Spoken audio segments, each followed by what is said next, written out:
Hello, everyone. Hello, everyone.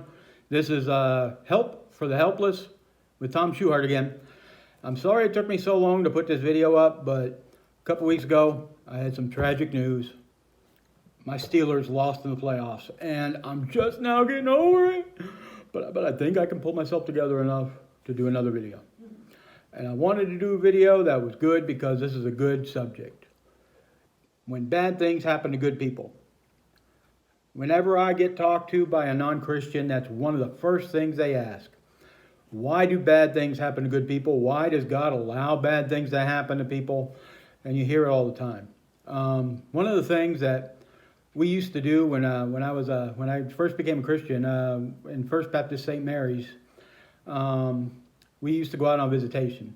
And when we go on a visitation, you always end up asking the key question. The key question is, in your opinion, what does it take for a person to get to heaven?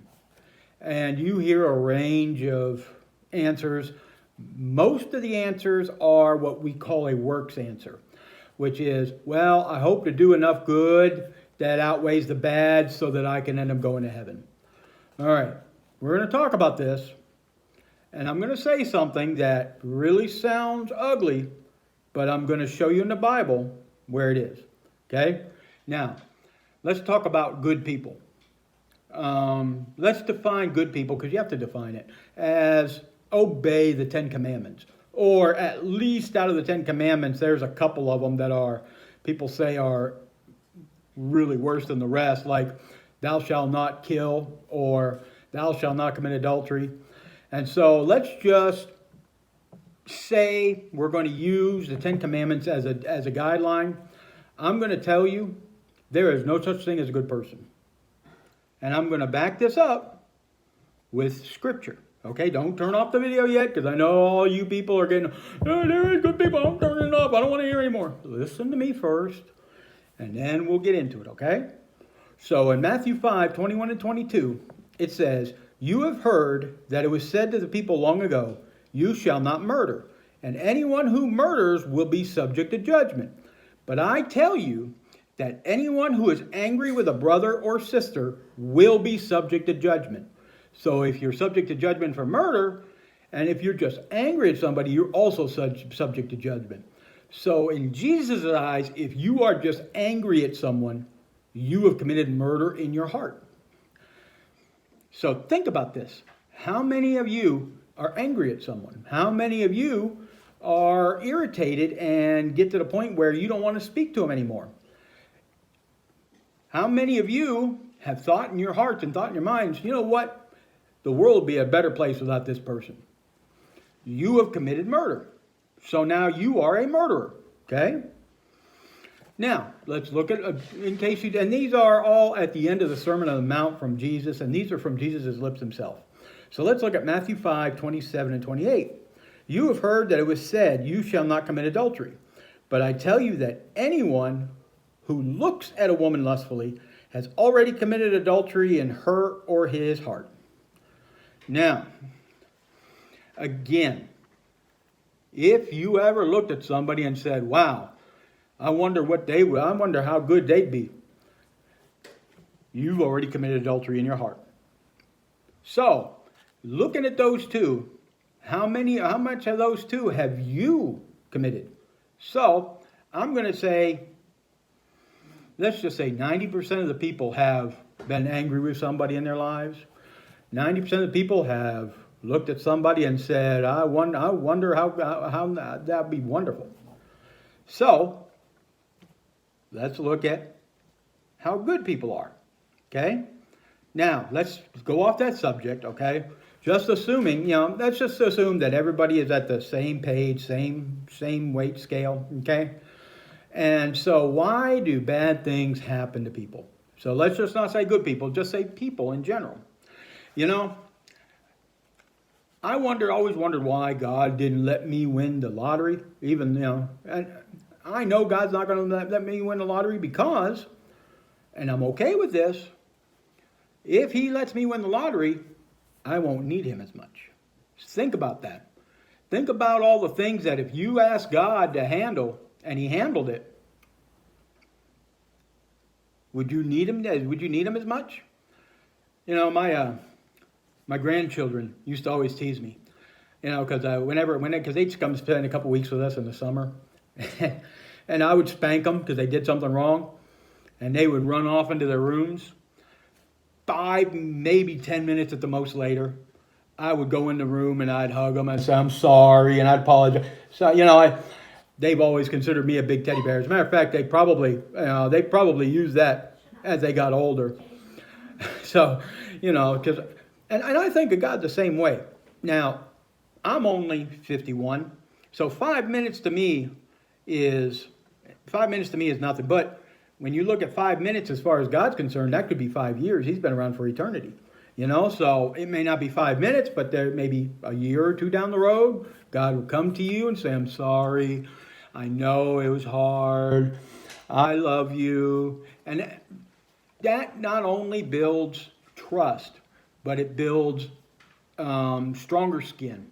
It shows you what you're doing wrong. And that's the important thing about bad things happening. In Romans 5, 3-5, it says, not only so, but we also glory in our sufferings, because we know the sufferings produce perseverance. Perseverance, character. And character, hope. And hope does not put up to because God's love has been poured out into our hearts through the Holy Spirit who has been given to us. So, suffering leads to perseverance. The more you suffer, the more you can withstand. And perseverance leads to character. The more you persevere, the better your character becomes. I haven't been a Christian that long. I've only been a Christian since 2000. But since I've been a Christian, every time I had something go wrong, now a lot of times most of the stuff that went wrong were my fault, and I consider it discipline. But when God disciplined me, He was always there to help me come back. Okay, so that is important. And then in Romans 5:35, not already read that one. In James 11, James 1, 2-4. Consider it pure joy, brothers and sisters, whoever you face trials of many kinds, because you know that the testing of your faith produces perseverance. There's that word again, perseverance. Let perseverance finish its job, so that you may be mature and complete, not lacking anything. Now, this is important. So why do bad things happen to good people? Well, there's a story about this medieval blacksmith, and he was a non-Christian, and his business went really well.